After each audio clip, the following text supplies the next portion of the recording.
Pat, do you believe they can slow down Luka?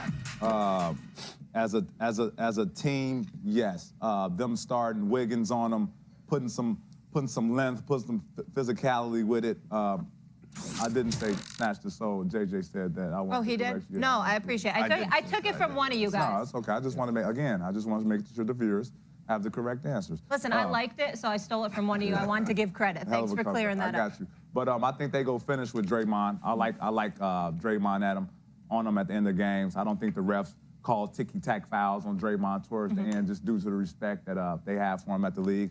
I mean, it's going to be hard as hell, but I feel like they're used to it. They did it against LeBron in the championship. They did it against James Harden.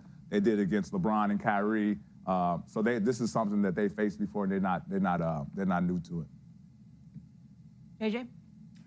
Yeah, I don't know that they're going to slow him down. I don't know that they have anybody that can slow him down. I would definitely start Wiggins on him. The guy historically in Luka's career who's had the most success guarding him has been Klay Thompson.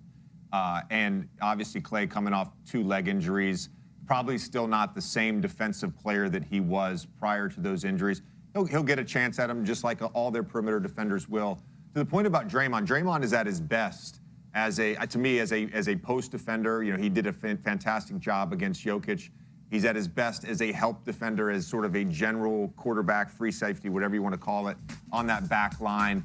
But when he has guarded Luka in his career, and again, it's a small sample size, Luka has scored 1.25 points per possession against him. That's about 7 or 8 points better than the league average offense. So he hasn't had a ton of success, and I'm not saying he won't in this playoffs, but so far, Luka has had his number when he's guarded him one-on-one.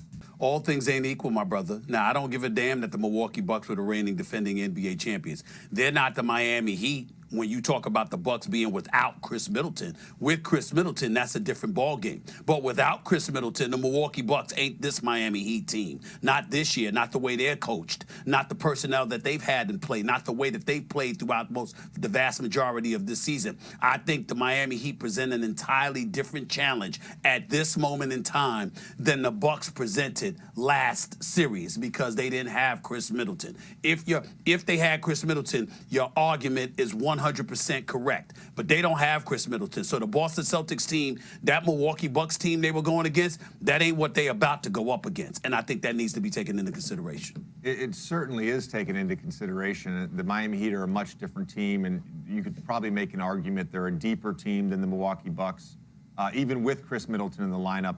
Giannis is not playing in the series, though, so they beat Giannis, and I think that's important to take into consideration as well. They beat the best player in the world, playing it at all-time level.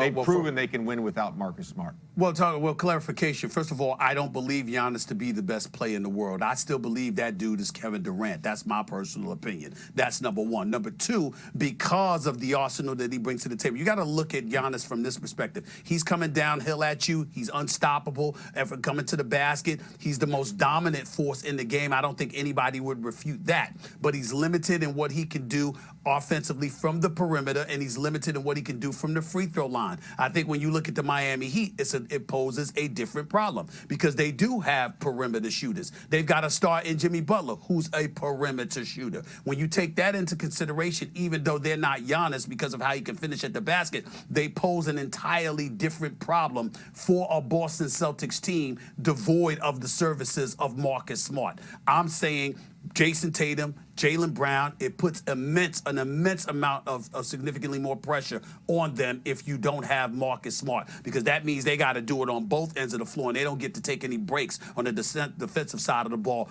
That would be problematic against the Miami Heat.